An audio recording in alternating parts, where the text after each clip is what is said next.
जन्मो जन्मो जन्म जन्म मुनि यतन कराए, अंतरामो कहूँ आवत नाय।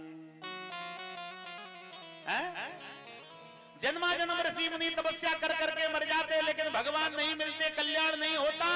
लेकिन कलयुग में कलयुग केवल नामो अधारा,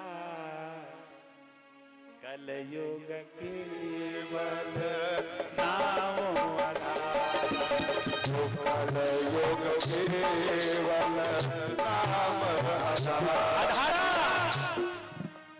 सोते जागते उठते बैठते चलते फिरते काम करते लड़ते झगड़ते भगवान को मत छोड़ो, गाते रहो।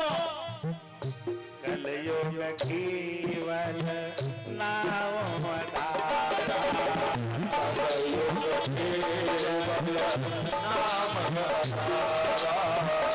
कलयुग केवल नाम अधारा, कलयुग केवल नाम अधारा, कलयुग केवल नाम अधारा, सुमिर सुमिर नर उपरे पारा, कलयुग केवल नाम अधारा, सुमिर सुमिर नर उपरे पारा।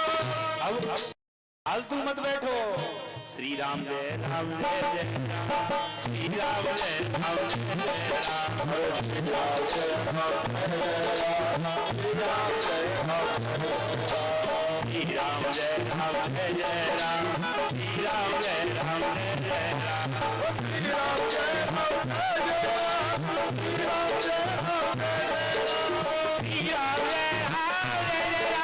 जय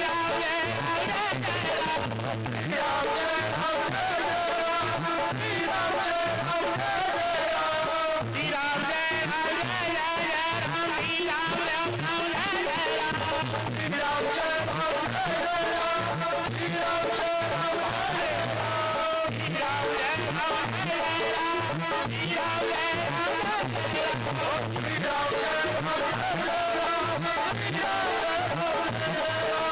राधे राधे राधे राधे राम राम राम, श्री राम जय राम जय जय राम, राधे राधे राधे राधे राधे राम, श्री राम जय राम जय जय राम, राधे राधे राधे राधे राधे राधे राम, श्री राम जय राम जय जय राम, राधे राधे राधे राधे राधे राधे राम, श्री राम जय राम जय जय राम, श्री राम जय राम जय जय राम, श्री राम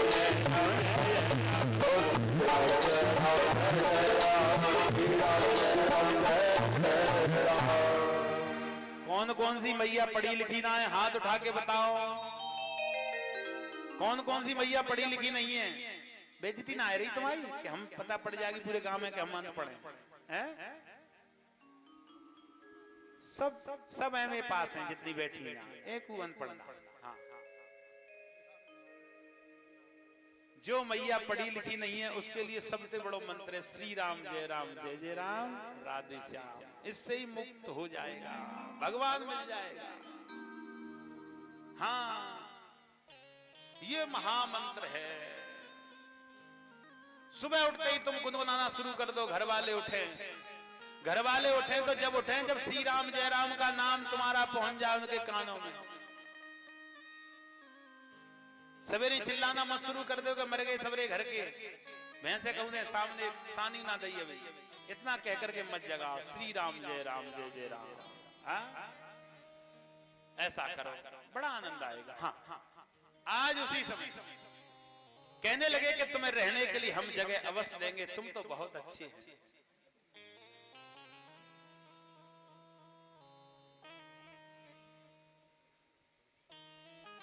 आज उसी समय कहने लगे कि हम बहुत अच्छे हैं, कि हाँ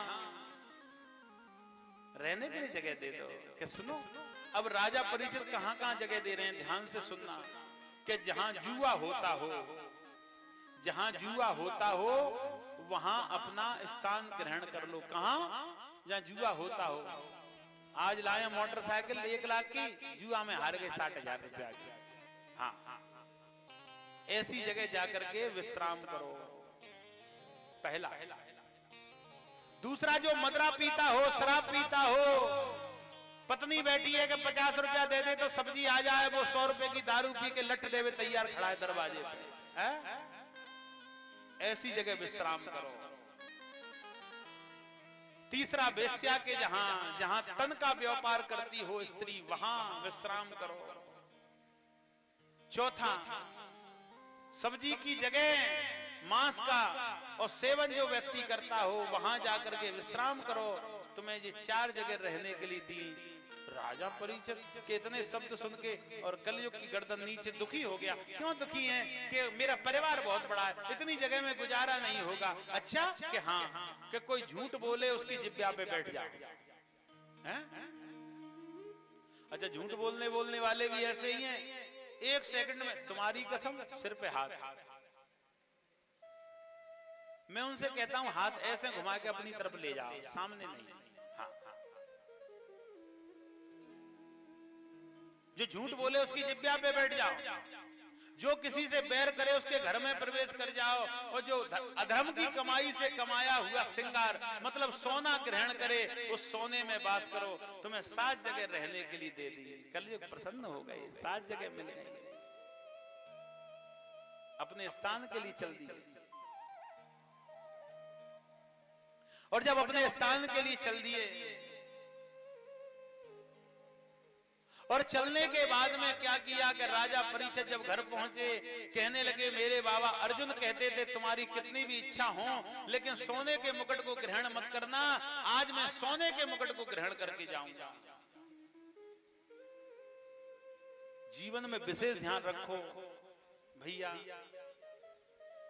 कि जिंदगी ये केवल खाने के लिए और सोने के लिए नहीं दी। खाओ, साबुन से शरीर को धो, क्रीम लगाओ, श्रृंगार करो और 6-7 रोटी खाओ, फिर सो जाओ। इसके लिए जीवन नहीं है। इससे जीवन की पूर्ति किसी मतलब से नहीं है, ये तो उदर पूर्ति करने के लिए व्यवस्था है। मानव धर्म अगर तुम्हें जब ही मिलेगा, मानव की पूरी शक्ति, मानव का पूरा आशीर्वाद जब मिलेगा जब इस धरती पर तुम आए हैं। बनाने वाले ने तुम्हें बड़ी कठिनाई से बनाया होगा। मिट्टी का एक गुड्डा बनाते हैं, उसको भी बनाने में 5-6 दिन लग जाते हैं। बनाओ, सुखाओ, कलर करो, भरो। इस मानव शरीर को कैसे बनाया होगा, है? इस संसार के अंदर जो झूठ बोलता है सबसे ज्यादा, वो सबसे बड़ा और अच्छा आदमी है। उसकी बराबर बढ़िया आदमी दुनिया में कोई नहीं है। और इस दुनिया में जो सत्य बोलता है उससे बुरा दुनिया में कोई व्यक्ति नहीं है। सबसे झूठ बोलने वाला सबसे बड़ा विद्वान है। सबसे बड़ा झूठ बोलने वाला सबसे बड़ा नेता है। सबसे ज्यादा झूठ बोलने वाला सबसे बड़ा बलवान है। सबसे बड़ा झूठ बोलने वाला सबसे ज्यादा माइंडेड है।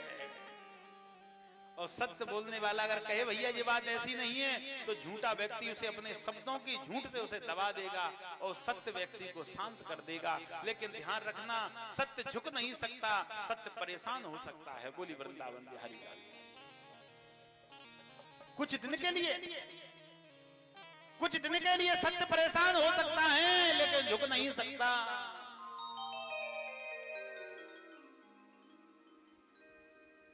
अब तुम कहोगे कि सत्य कौन है? सत्य कौन है?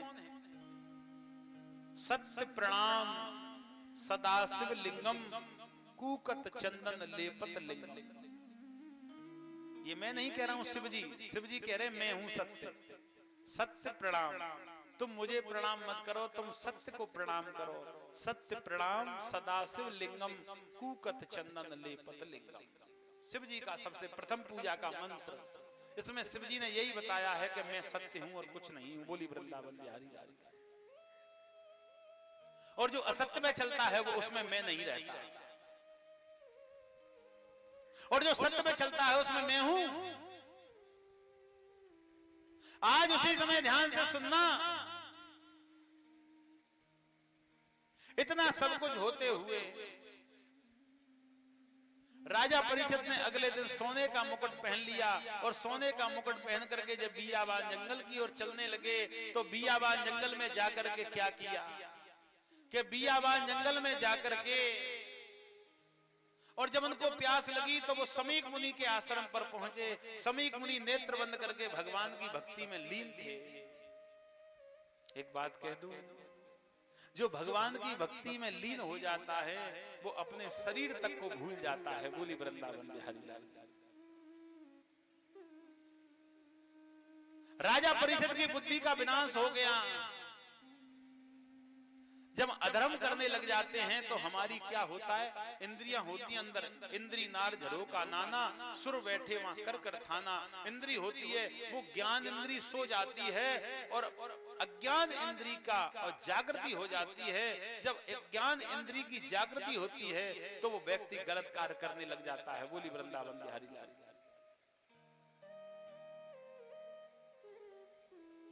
अज्ञान इंद्री की जागृति हुई और वो दरवाजे पे पहुंचे और आवाज लगाने लगे कि हे समीक मुनि, मुझे बड़ी जोर की प्यास लगी है, मुझे जल पिलाओ। लेकिन समीक मुनि ने एक बात नहीं सुनी। आज उसी समय कहने लगे कि हे समीक मुनि, तुम बड़े अहंकारी संत हो, तुम्हारे अंदर बड़ा अहंकार भरा हुआ है। तुम्हें ये नहीं पता कि राजा तुम्हारे दरवाजे पे आया है। महात्मा से अपशब्द बोलने लगे। रामायण में गोस्वामी जी ने लिख दिया है कि साधु अब क्या कर फल ऐसा हो। साधु कौन? सरल स्वभाव वाला। साधु कौन? अच्छे स्वभाव वाला। साधु कौन? सत्य के मार्ग पर चलने वाला। साधु कौन? दुखी होकर के घर को पालने वाला। बोली वृंदावन बिहारी लाल। खुद की बनियान फट रही है, खुद का कुर्ता फट रहा है, लेकिन घर वालों के लिए पूर्ण व्यवस्था कर रहा है, वो सच्चा साधु है। बोली वृंदावन बिहारी लाल।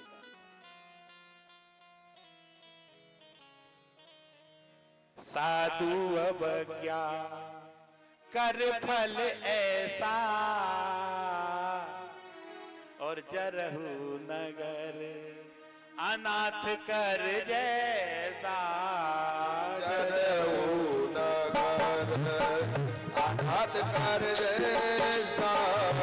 जरहु नगर साधु अब क्या कर फल ऐसा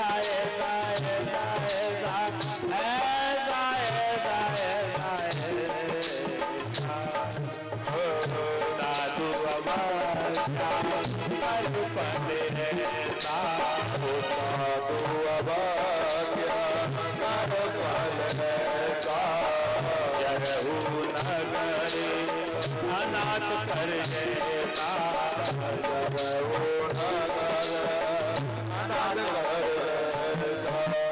बच्चों को जन्म देना कार्य पूरा नहीं होता। बच्चों को जन्म दे दिया, हम बन गए गृहस्थी वाले। नहीं, अभी नहीं बने। जिन बच्चों को जन्म दिया उनको मनुष्य बनाओ। देखने में जो मनुष्य लगता है वो मनुष्य नहीं होता। स्वभाव से जो मनुष्य होता है वो मनुष्य होता है। जिस व्यक्ति ने अपने बच्चे को मनुष्य बनाया है वो व्यक्ति का धाम परमात्मा के चरणों में मिल जाएगा। बोली वृंदावन बिहारी लाल।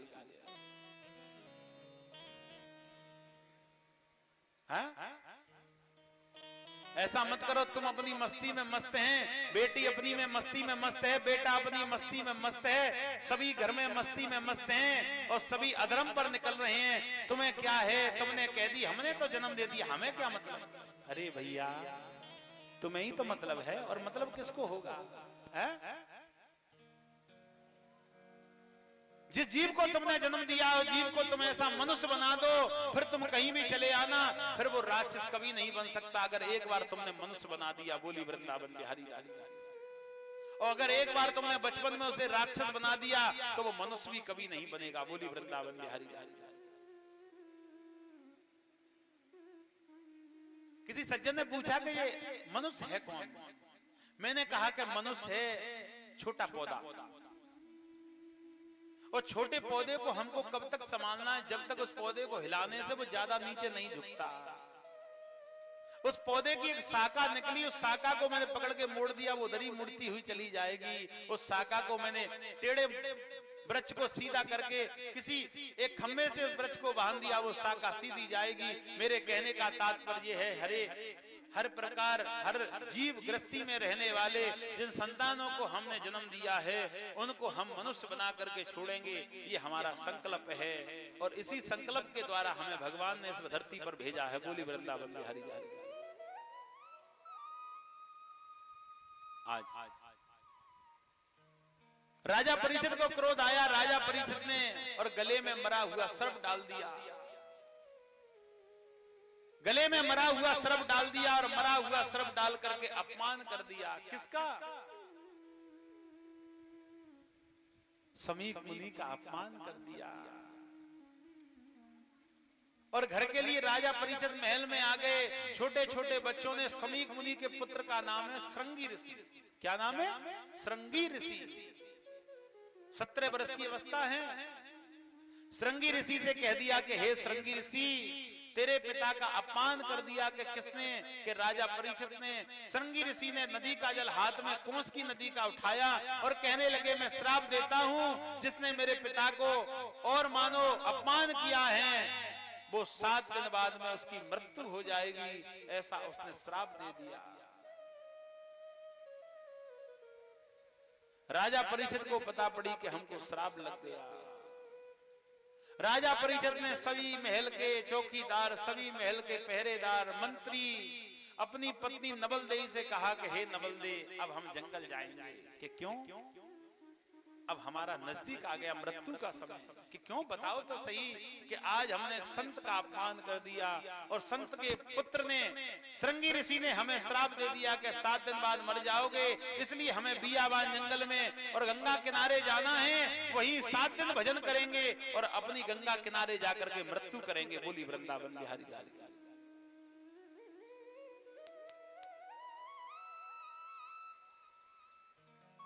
पत्नी रोने लगी। पत्नी क्यों रो रही है? क्योंकि मोह है। पत्नी नहीं रोती, मोह रो रहा है। पुत्र नहीं रोता, मोह रो रहा है। पुत्री नहीं रो रही, मोह रो रहा है। घर के व्यक्ति नहीं रो रहे, मोह रो रहा है। मोह रोता है। मनुष्य के लिए कौन रोता है आजकल? इधर में बाप मरा, दूसरे दिन ही पंचायत बैठ गई कि संपत्ति का हिस्सा बांट कैसे होगा। इधर में पिता गायब, इधर में संपत्ति का हिसाब किताब। इधर में मैया गायब, इधर में उसके जेवर का हिसाब किताब। क्या है ये? सब दिखावा है। तुम्हारे लिए कोई नहीं जी रहा, तुम्हारी चिंता किसी को नहीं है। तुम्हारे पास में जो व्यवस्था है, चिंता उसकी है। अगर तुम्हारे पास में धन भी नहीं है, व्यवस्था इतनी तो है कि बाजार से ये कुछ सब्जी वब्जी तो लाएगा बड़ा बूढ़ा व्यक्ति, इतना काम तो करेगा। डेली किसको बुलाएंगे हम घर में? इतना काम तो कर रहा है। तुम्हारी जरूरत केवल परमात्मा को है, इस संसार के जीवों को है ही नहीं। जिसकी जरूरत तुमको है और तुम्हें जिसकी जरूरत है तुम उसका ध्यान नहीं लगा रहे, और जिसकी जरूरत तुम्हें नहीं है, जिसको तुम्हारी जरूरत नहीं है, उसके लिए उस परमात्मा को छोड़े जा रहे। वृंदावन बिहारी लाल की। आज रोने लगी रानी, मैं भी साथ में चलूंगी। प्रजा रोने लगी, हम नहीं जाने देंगे। राजा परीक्षित चलने लगे और कहने लगे कि मैं जाकर के भजन करूंगा, भगवान का नमन करूंगा, भगवान की भक्ति करूंगा, भगवान का स्मरण करूंगा। इस संसार रूपी में रहने से कुछ प्राप्त नहीं होगा।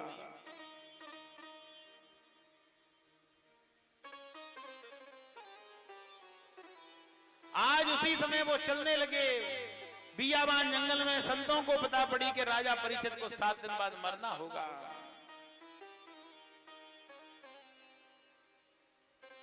और राजा परीक्षित रोते हुए चले जा रहे हैं। 1 मिनट भक्ति की ओर, कीर्तन की ओर चलते हैं माताओं, भाई बंधु भाव से। और यही भाव से बोलेंगे, प्रेम से बोलेंगे। चली रे चली जिंदगी रे चली,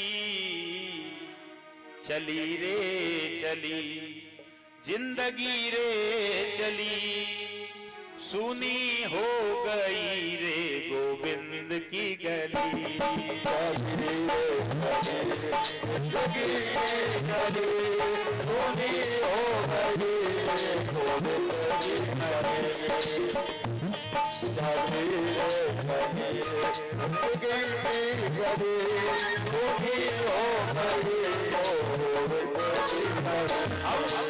सभी बोलो इस भजन को, बड़ा आनंद है, हैं?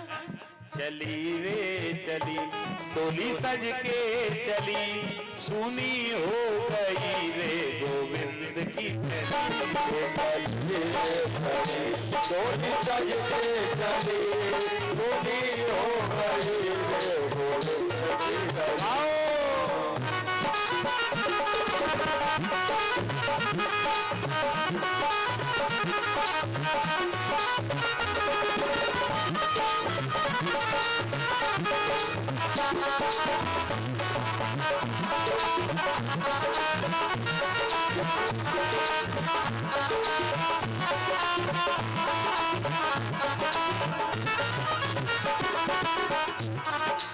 जब तक जिया कुछ नहीं पाया मर के तुझे है पाऊं, जब तक जिया कुछ नहीं मिल पाया तुझे मिल के पाऊं। जब जिया कुछ नहीं पाया फिर से गई मिल पाऊं, जब तक जिया कुछ नहीं पाया फिर से गई पाऊं। चली रे चली चली रे चली डोली सज के चली, सुनी हो गई रे गोविंद की गली। डोली सज के चली, सुनी हो गई रे गोविंद की गली।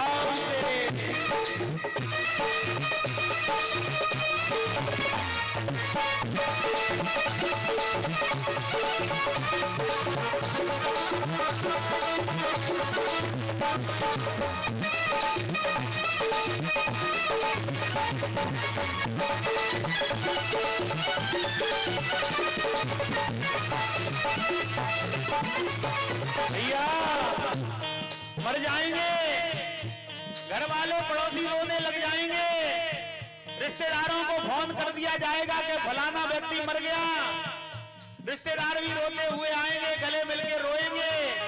रोने के बाद में 4 कन्नों पर तुझे रख लिया जाएगा और 4 कन्नों पर रख करके तुझे मरघट के बीच में ले जाया पहुंचेंगे और मरघट के बीच में उस शरीर को रख देंगे जिस शरीर में कभी और खांसी भी आती थी तो तुरंत डॉक्टर को दिखाने के लिए जाते थे।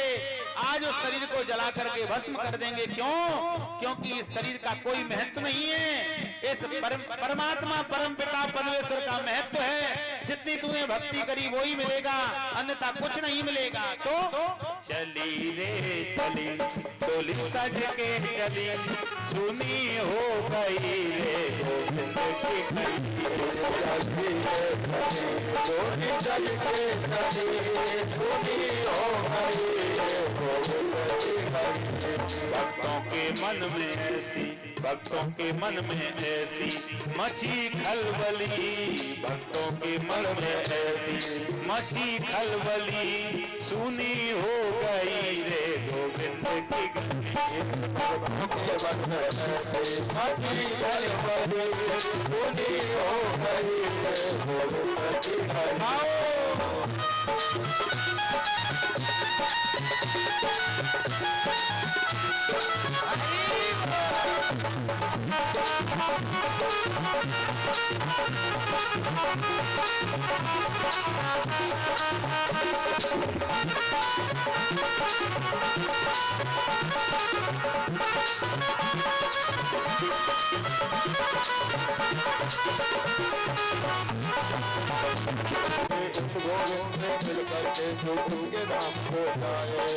जितना किया है उतना पाए, अब तू कुछ ना पाए, अपने कर्म से ओ मेरे बंदे भगवान के घर जाए। अपने कर्म से ओ मेरे बंदे भगवान के घर जाए। चली रे चली चली रे चली डोली सज के चली, सुनी हो गई रे गोविंद की गली। चली रे चली डोली सज के चली, सुनी हो गई रे गोविंद की गली। राधे राधे राधे राधे ओ राधे राधे राधे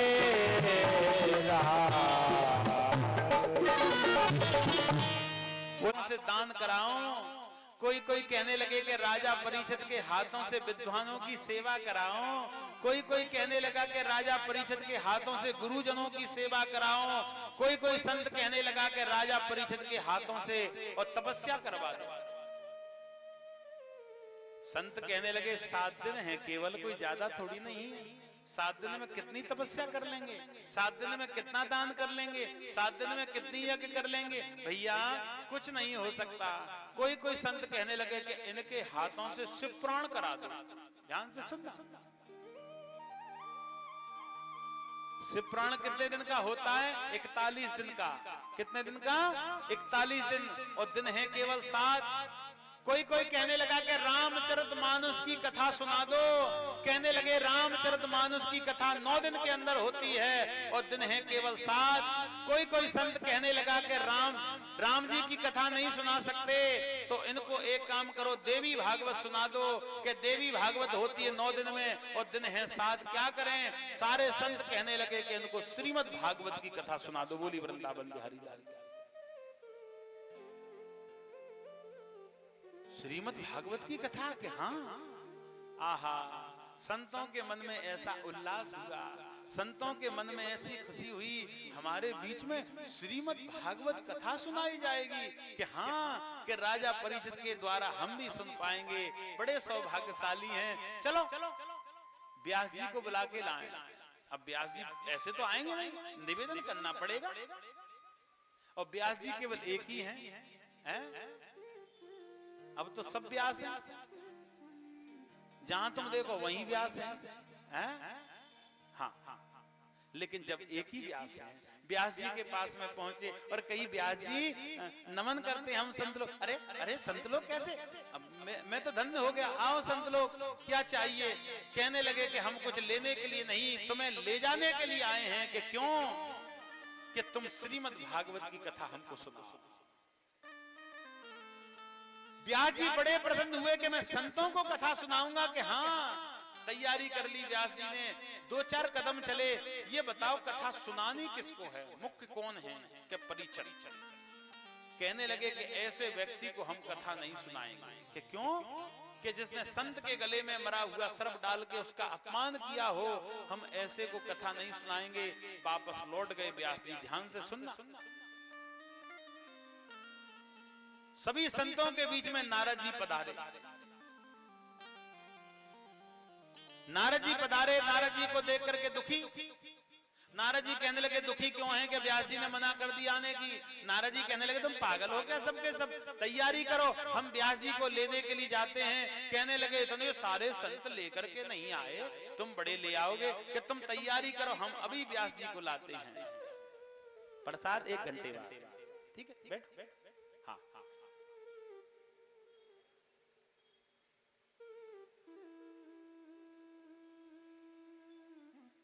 आज उसी समय कहने लगे कि हम लेकर के आते हैं। अब उनको जबरदस्ती नहीं लाए, उनको लाए ज्ञान से। व्यक्ति झुकेगा तो काय से झुकेगा? ज्ञान से, डंडे से नहीं है। गए व्यास जी को नमन किया। अरे अरे नारद जी आओ विराजो। व्यास जी हम कुछ पूछने आए हैं, बता। कहने लगे 2 मित्र जंगल में जा रहे हैं और जंगल में कोई नहीं है, खाली 2 मित्र हैं और एक मित्र गिर पड़ा कुएं में और दूसरा मित्र उसे छोड़ के भाग आया। और वो मित्र चिल्ला रहा है कि निकालो, बचाओ।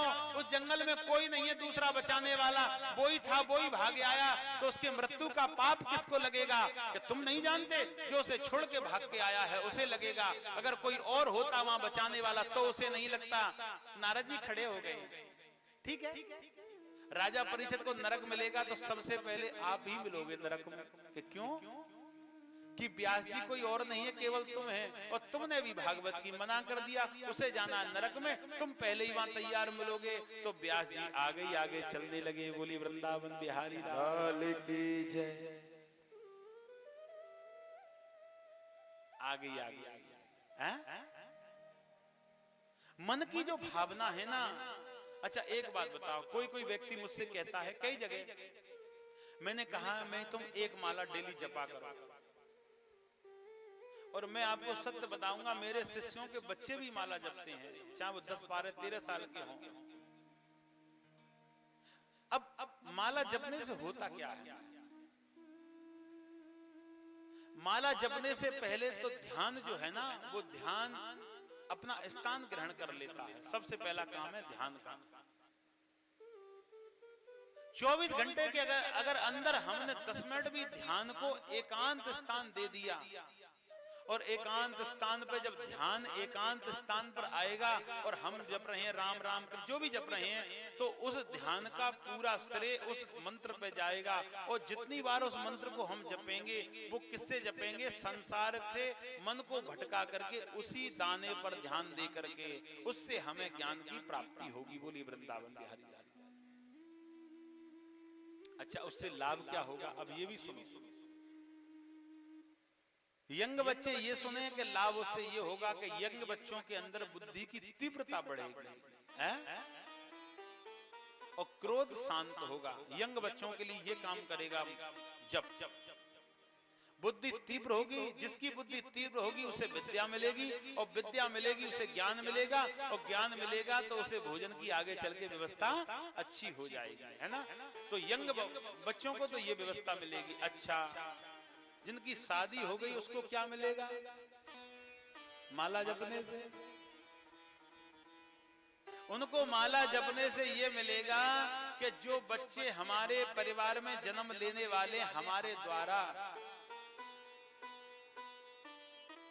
तो हमने उस मंत्र का एकांत भाव से जप किया है, उस मंत्र से पुत्र पैदा होगा, उस मंत्र से होगा पुत्र या पुत्री पैदा, उस मंत्र से वरुण शंकर संतान पैदा नहीं होगी। बोली वृंदावन बिहारी लाल की।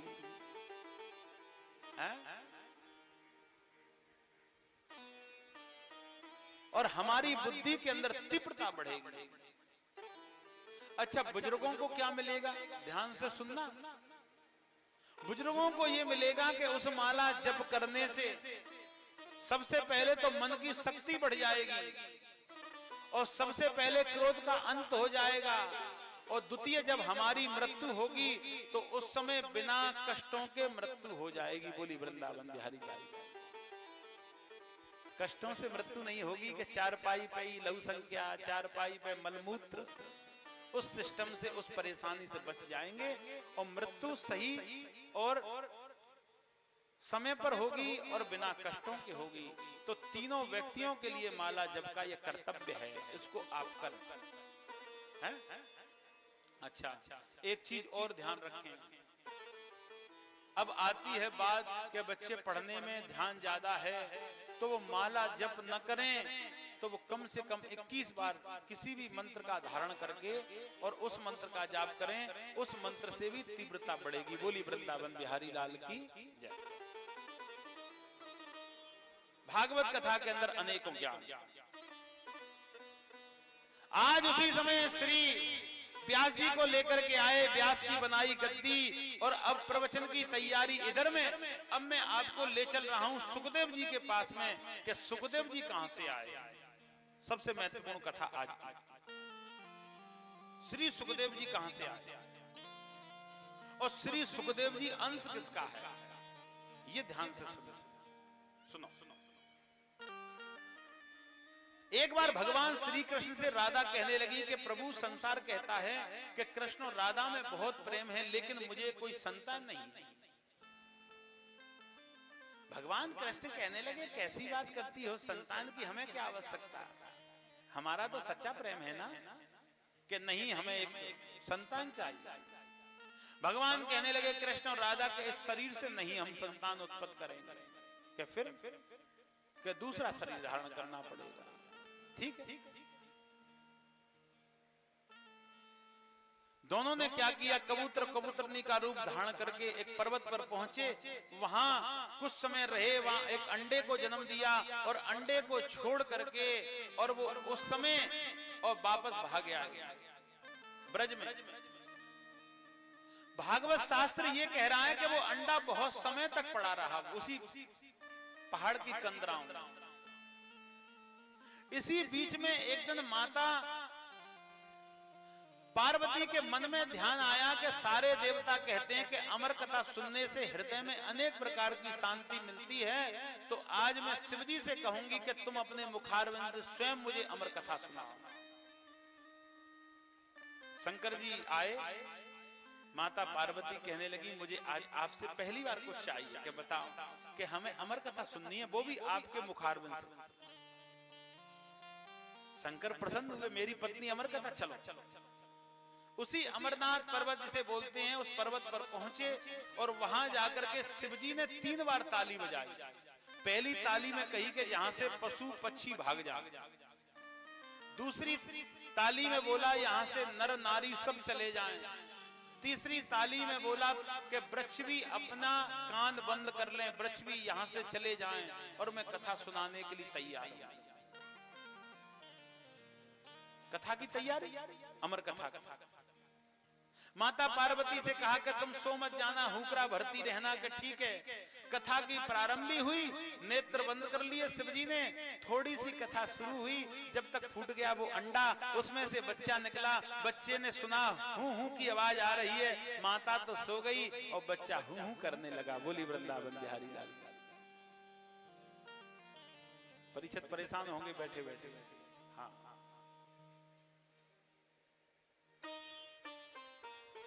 चलो जिंदगी में एक बार बैठे आप इतना समय तक। हाँ, आज उसी समय जब कथा समापन हुआ, कथा का, कथा खत्म कभी नहीं होती, इस बात का ध्यान रखना। कई व्यक्ति कहते कथा खत्म कब है? अरे भैया कथा कभी खत्म होती है क्या? है? यहां विराम लगेगा, दूसरी जगह शुरू है?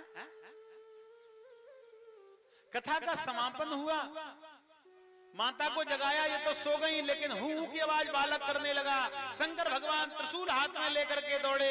हमने पहले ही कह दिया पशु पक्षी भाग जाएं, लेकिन वो अंडा था, उसका दोष नहीं था, वो उड़ने लगा।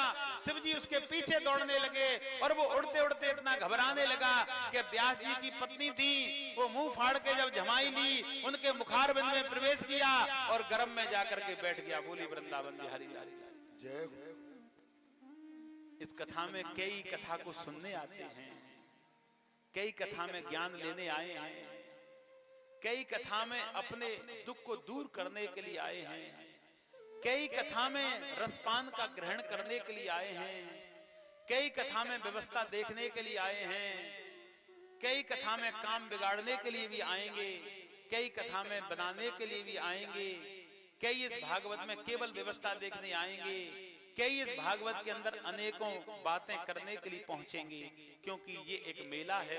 और मेला किसका है? ये धर्म का मेला है, ज्ञान का मेला है, सत्संग का मेला है, वैराग का मेला है। बोली वृंदावन बिहारी लाल। आज ध्यान से सुनना, इतना सब कुछ हुआ। व्यास जी के पत्नी के गर्भ में जाकर के बालक बैठ गया। शिवजी त्रिशूल को हाथ में लेकर के दौड़े और कहने लगे व्यास जी तुम्हारे घर में मेरे एक चोर है। व्यास जी कहने लगे शंकर जी सुनो तो सही, कौन सा चोर? कि अमर कथा सुनने वाला। व्यास जी कहने लगे वैसे तो तुम शंकर भगवान है, देवों के देव महादेव, शोभा नहीं देता, लेकिन आप रहे भोले के भोले, मेरी नजर में आपके अंदर ज्ञान नहीं है। शंकर भगवान कहने लगे क्यों? कि जिसने अमर कथा सुन ली उसको तुम स्वयं नहीं मार सकते, वो तो अमर है। शंकर जी को ध्यान आया, वो तो अमर कथा सुन ली, उसको हम कैसे मारेंगे? तो आज शंकर भगवान कैलाश पर्वत के लिए चल दिए। बोली शंकर भगवान की जय हो। अच्छा शंकर भगवान कैसे? ध्यान आ गया। और कैसे तुम बोलना, आनंद आएगा। हैं ऐसे बैठा करो माता, ऐसे मत बैठा करो, ऐसे जब बैठती है कोई मर जाता है। हाँ, यहाँ कोई थोड़ी ना मरा। बोलिए वृंदावन बिहारी लाल की, प्रेम से भाव से बोले हैं। और यही कहें भोले शंकर, ये भजन का माध्यम क्या है, शंकर जी का स्वरूप क्या है, शंकर जी का भोजन क्या है। और सुनो, और यही कि जटाओं में गंगा, गले में नाग काले। जय हो। एक बार जोर से बोलिए शंकर भगवान की जय हो। जटाओं में गंगा, गले में नाग काले। जय भोले। और बड़े डमरू वाले, बड़े डमरू वाले, बड़े डमरू वाले, बड़े डमरू वाले, बड़े डमरू वाले, बड़े डमरू वाले। ऐसे। अच्छा, मैं ये भागवत में लिखा नहीं कि ऐसे ताली बजानी है, ऐसे बजाओ, ऐसे बजाओ, ऐसे। मैं इसलिए कह रहा हूँ कि बैठे बैठे थोड़ा शरीर वर्जिश, बहुत देर हो गई ना। हाँ हाँ। बड़े भोले भाले, बड़े सीधे साधे, बड़े भोले भाले, बड़े सीधे साधे, बड़े भोले भाले, ये बड़े सीधे साधे, बड़े भोले भाले, बड़े सीधे साधे।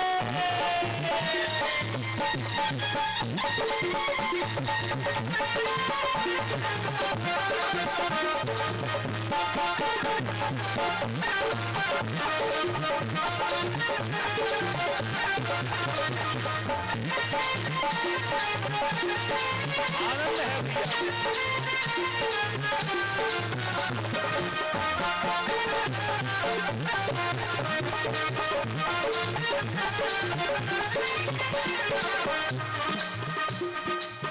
कानों में बिच्छू के कुंडल, कानों में बिच्छू के कुंडल, कानों में बिच्छू के कुंडल, कानों में बिच्छू के कुंडल, हाथ में डमरू लगा है, हाथ में डमरू लगा है। ये बिल्कुल भोला वाला है, बिल्कुल भोला वाला है। ये बिल्कुल सीधा साधा है, बिल्कुल सीधा साधा है। ये बिल्कुल भोला भाला, ये बिल्कुल सीधे साधे, ये बिल्कुल भोले भाले, ये बिल्कुल सीधे साधे। अरे बड़े डमरू भाले, बड़े डमरू वाले, बड़े डमरू भाले, बड़े सीधे भाले, बड़े भोले भाले। हरी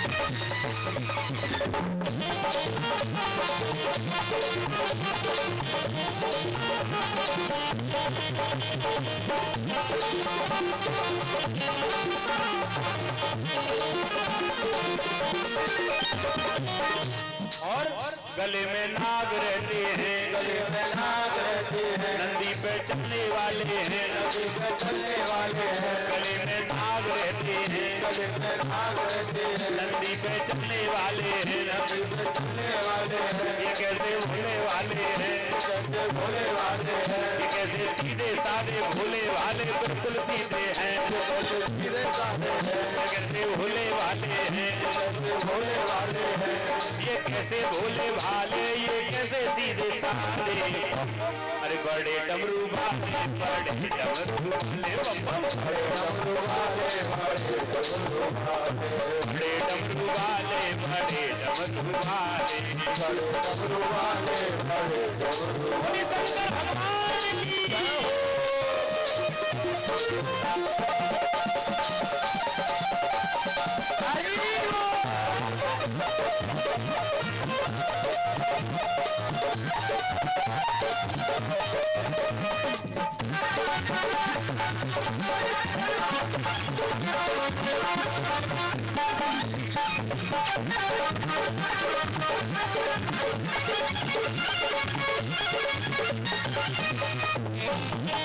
जटाओं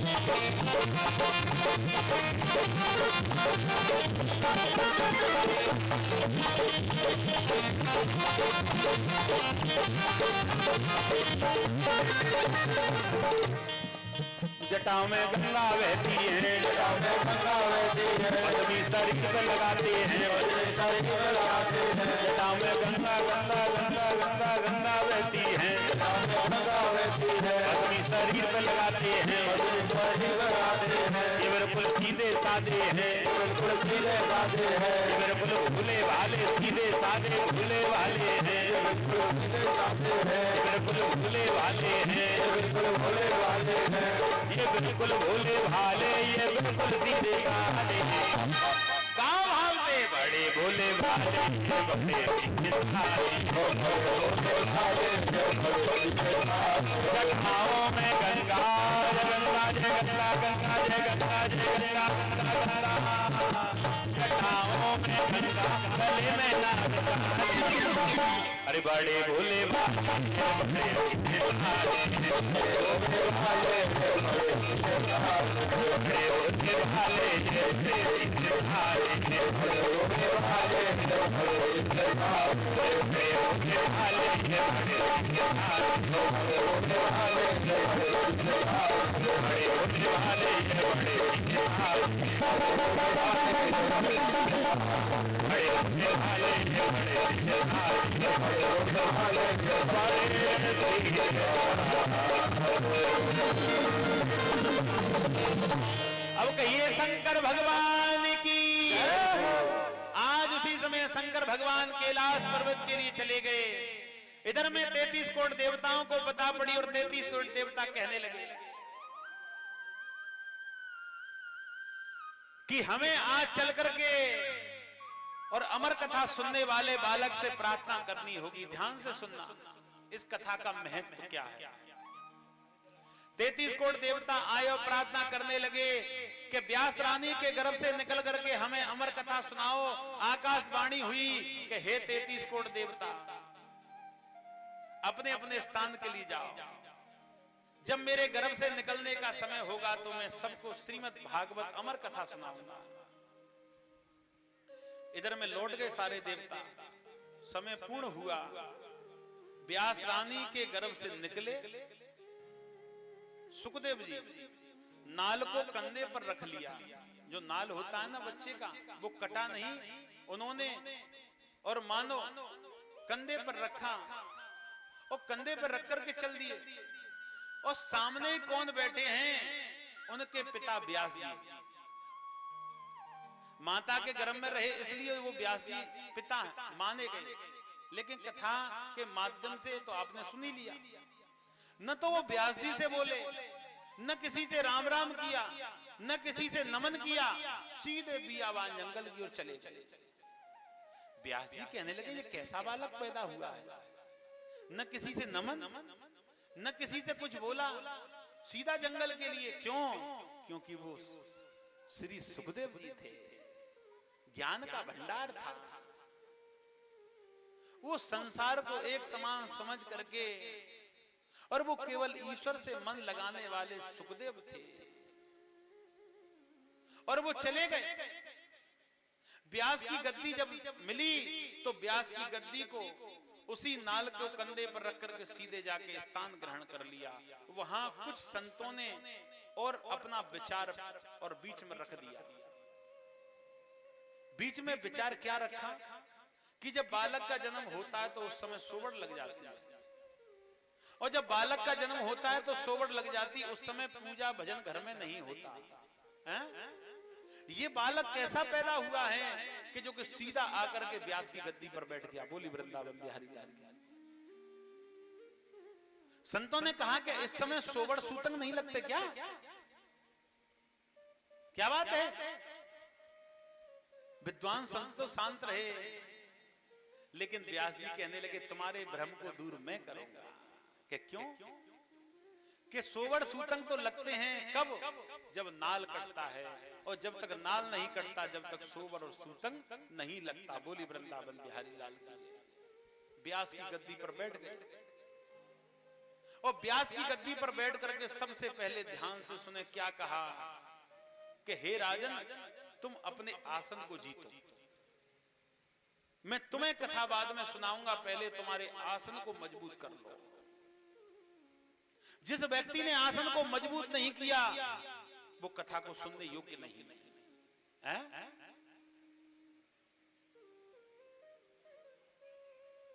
मैं आपको सत्य कहूंगा, श्रीमद् भागवत की कथा बैसाख जेठ के महीने में राजस्थान घोर गर्मियों में करी, लेकिन श्रोता इतने मदमस्त मगन हो गए कि प्यास लहू संख्या सबको भूल गए उस समय पर। क्यों? क्योंकि उन्होंने अपने आसन को जीत लिया। आसन 4 प्रकार के होते हैं, ध्यान से सुनना। एक आसन होता है भक्ति में कथा को सुनना, उस आसन को जीतना। दूसरा आसन होता है घर की लज्जा को बरकरार रखना, लज्जा कहीं बिगड़ न जाए, वो एक आसन होता है। तीसरा आसन है शरीर को पवित्र रखना, मृत्यु के समय भगवान मुख न मोड़ ले। जन्म लिया, मृत्यु हो गई, लेकिन मैंने कोई भी ऐसा कर्म नहीं किया, अपने आसन को बरकरार सही रखा। तीसरा। चौथा आसन गुरु माता पिता, इनको अपने मुखारबिंद अपने शरीर से कभी दुख नहीं दिया, वो भी आसन पूर्ण कर लिया। जिसने 4 आसन को निभाया है वो परमात्मा का प्रिय भक्त होता है। बोली वृंदावन बिहारी है? क्यों? माता कौन है? प्रथम गुरु। पिता कौन है? द्वितीय गुरु। भगवान कौन है? तृतीय गुरु। दीक्षा देने वाला कौन है? चौथा गुरु। गुरु भी 4 हैं, आसन भी जीतना 4 है। माता कौन सी गुरु है? ये वृक्ष खड़ा हुआ है, इस वृक्ष की जो जड़ है ये माता है।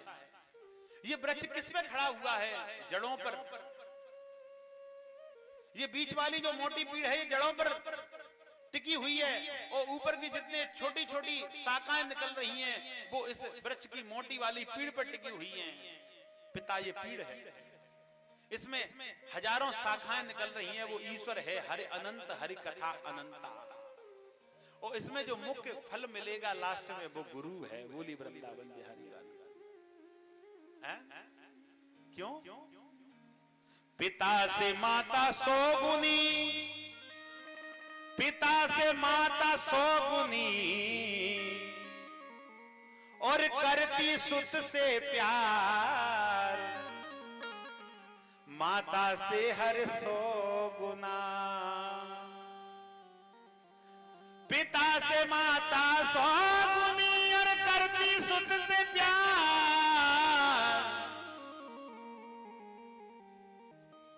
और गुरु अनेकों ज्ञान है,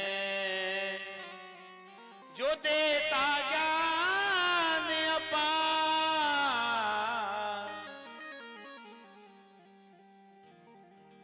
पिता से माता 100 गुनी बड़ी है,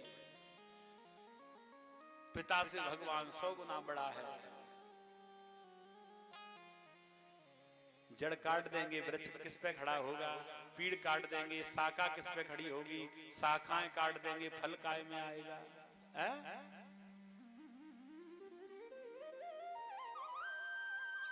इन 4 आसनों को जीत लेना। बोली वृंदावन बिहारी लाल की। सबसे पहला ज्ञान, बड़ा ध्यान से सुनना। इन 4 आसनों को जो जीत चाहे वो सच्चा भक्त होता है। हे राजा परीक्षित, अब ये आसन जीत लेंगे तुम, तो फिर तुम्हें अपने मन की इंद्रियों को जीतना है। कहां से आयो भूल जाओ, कौन तुम्हारा था भूल जाओ, कितना धन है तुम पे भूल जाओ, कितनी आयु है तुम्हारी भूल जाओ, कौन है तुम्हारा भूल जाओ, तो आसन भी जीत जाओगे और मन की इंद्रियों को भी जीत जाओगे। बोली वृंदावन बिहारी लाल। जी राजा परीक्षित को ज्ञान दिया जा रहा है। और हे राजा, जब तक तुम कथा को पान करें, काम क्रोध लोभ मोह अहंकार, इन 5 को त्याग दो। राजा परीक्षित सीधे दुखी होकर के कहने लगे, इन 5 को त्यागने का उपाय बताओ।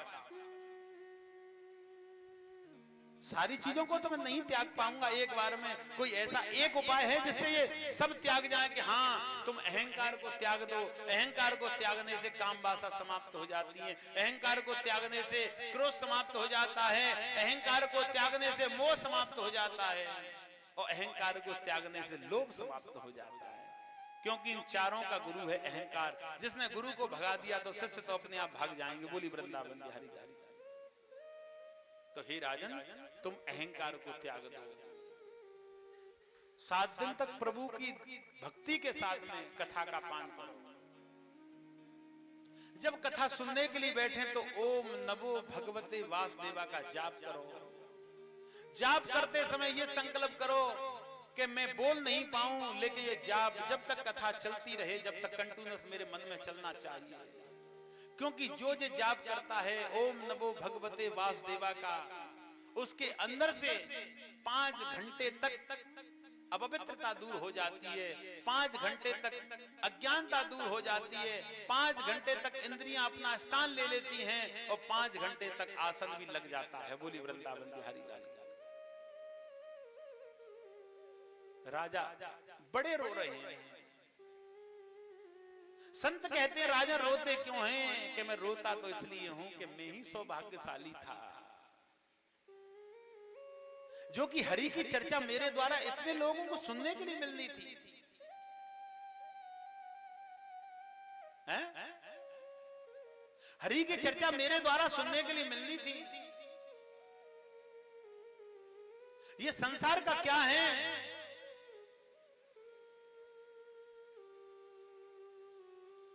कोई जन्म लिया, जन्म लेते ही बीमार रहता है, हॉस्पिटलों में उसका जीवन निकल जाता है। ये क्या है? कोई जन्म लेने से ही गरीब बन जाता है। किसी ने बहुत बड़े गरीब के यहाँ जन्म ले लिया तो वो गरीबी में ही जन्म लिया, वो गरीब है। कोई जन्म लेते ही अरब खरबपति बन जाता है। कोई जन्म लेते ही पापी पिता का पुत्र बन जाता है। कोई जन्म लेते ही और पापिन माता की पुत्री या पुत्र बन जाता है। कोई जन्म लेते ही बुद्धिमान का पुत्र बन जाता है। कोई जन्म लेते ही मूर्ख का पुत्र बन जाता है।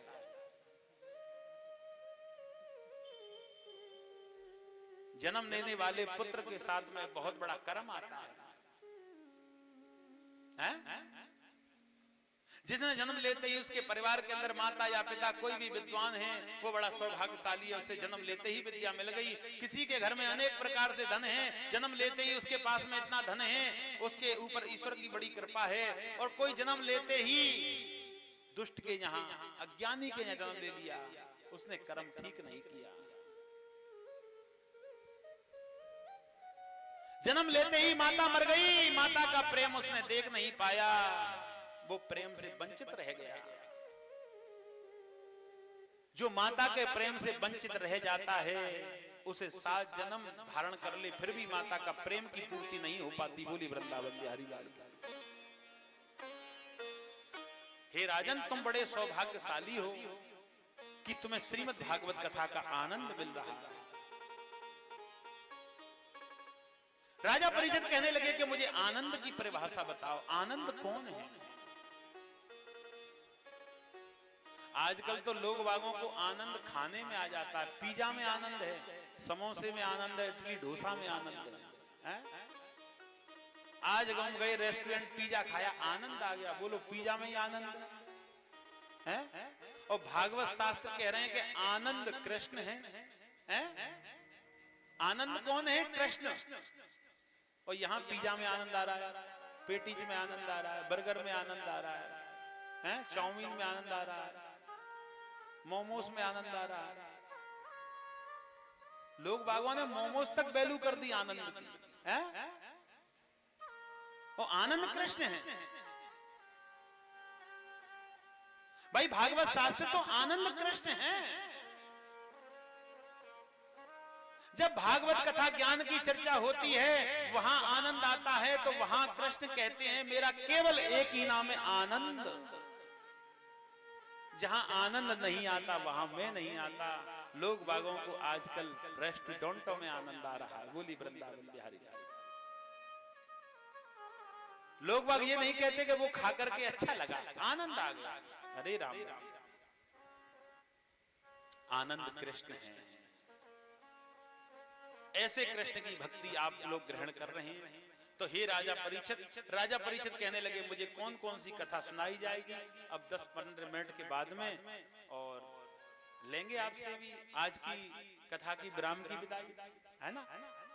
और फिर आपसे 5 मिनट कथा से हट करके हम बात भी करेंगे आज, है ना। लेकिन अभी रुको 10 मिनट। हाँ, तो कहने लगे 7 दिन में तुम्हें और 24 अवतारों की कथा सुनाई जाएगी। सतयुग त्रेता द्वापर की कथा सुनाई जाएगी। भगवान श्री कृष्ण ने माखन मिश्री की लीलाएं कैसी करी ये कथा, ध्रुव जी की कथा, प्रहलाद की कथा, है? राम जी की थोड़ी चर्चा, शिव जी की कथा, हर कथा तुम्हें इस श्रीमद् भागवत में सुनाई जाएगी। हे राजा परीक्षित, तुम बड़े सौभाग्यशाली हैं जो कि ऐसी कथा का पान आपको सुनने के लिए मिल रहा है। बोली वृंदावन बिहारी लाल की जय। एक बात मैं कहना चाहता हूं, हाँ कह देता हूं। सबसे पहला तो मेरा निवेदन आपसे एक है कि कथा का समय 1 बजे से 5 बजे तक का है, और मैं एक ऐसा व्यक्ति हूं कि मैं टाइम का हूं पाबंद। तुम 2 बजे आओ तो कथा 5 बजे समापन, 1 बजे आओ तो 5 बजे समापन, 12:30 बजे आओ तो 5 बजे समापन, 3 बजे आओ तो 5 बजे समापन। मेरा विश्राम यही है 7 दिन तक। आप चाहो तो हमसे ज्यादा काम ले सकते हो, कहने का मतलब ज्यादा कथा सुनो, टाइम पूरा दो। जिसके मन में जो भी संख्या हो कथा के प्रति, वो कथा के 2 घंटे बाद में आप उस संख्या का समाधान करने के लिए हम तक पहुंचो। प्रयास किया जाएगा उस संख्या का समाधान करने का, है? प्रयास ही कर सकते हैं, बताने वाला गोविंद है। बोली वृंदावन बिहारी लाल का। और मैंने कल एक निवेदन किया था माताओं से कि आप लोग कैसे कान हैं आपके, कथा में आप लोग सबको साथ में लाओ, विचार बना लो। नवरात्रि के समय चल रहा है और अपने अपने कॉलोनी मतलब मोहल्ला बोलते हैं, मोहल्ले से और अपने अपने आस पड़ोस से सब लोग प्रेम पूर्वक भजन कीर्तन करते हुए आओ, कथा सुन के जाओ। जब भजन कीर्तन करते हुए जाओ बड़ा आनंद है और बड़ा ज्ञान, बड़ा वैकुंठ यहाँ चल रहा है। ठाकुर जी की बड़ी असीम कृपा आपके ऊपर है ना। ऐसा आप लोग विचार कीजिए। अपनी ड्यूटी को छोड़ करके आपको कथा सुनाने के लिए हमारे द्वारा, ठाकुर जी के द्वारा आपके अपनी जन्मभूमि पहुंचे। उन्होंने विचार आया मन में कि मैं अपने गांव को कथा सुनाऊंगा, है ना। हालांकि सुनानी होती वृंदावन सुना देते, कहीं भी जाकर के तीर्थ में, लेकिन अपनी जन्मभूमि पर कथा सुनानी है। आप इनका अपने शरीर और अपने मन से पूर्ण सहयोग करें और इस कथा में उपस्थित पहुंचे। हर चीज को देख करके पूर्ण करने का उसे प्रयास करें। मेरा केवल आपसे यही निवेदन है। बाकी जो करना था निवेदन कर लिया, मेरा कोई राइट भी नहीं बनता इतना निवेदन करने का, लेकिन मेरा एक स्वभाव है, मैं कह देता हूं। मुझे इससे कोई लेना देना नहीं है कि मुझे कहना है या नहीं। हाँ, क्योंकि अपनी कथा में फालतू की चीज का प्रयोग नहीं होता। हाँ, अपनी कथा में धूम धड़क्का, उल्टे सीधे शब्द, उल्टे सीधे भजनों का प्रयोग नहीं होता। अपनी कथा में व्यक्ति के मन को भटकाने की प्रक्रिया नहीं होती। अपनी कथा में फालतू का ड्रामा नहीं होता। बोली वृंदावन बिहारी लाल की जय, है ना। तो आप लोग समय से, और मुझे बड़ी खुशी है हमारे बुजुर्ग लोगों ने बड़े भाव से कथा को सुना।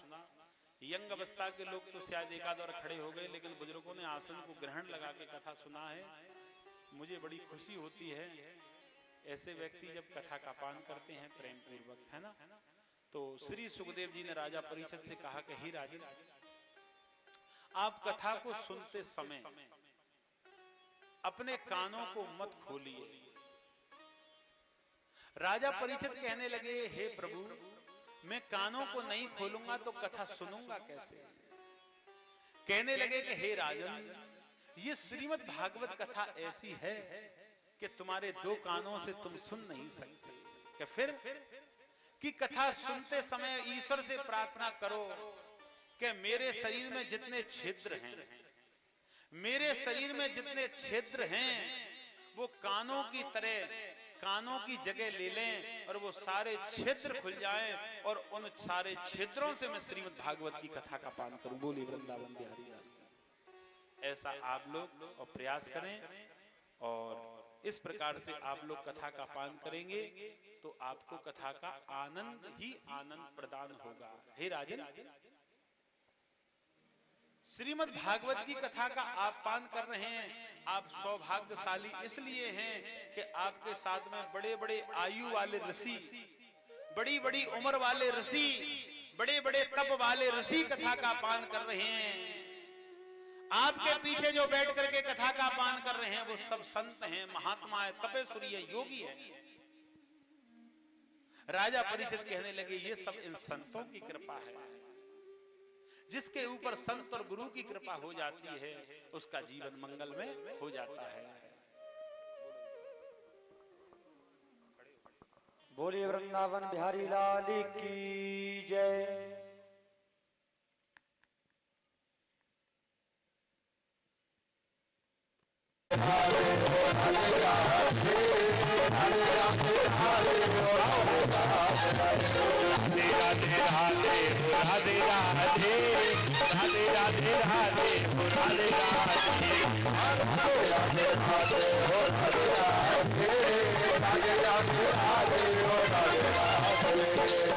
ऐसे नहीं, राधा धुन का मतलब होता है एकदम एकदम लग जाओ। राधे राधे राधे हो राधे राधे, राधे राधे राधे हो राधे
हरि ओम रत्नेश्वरी।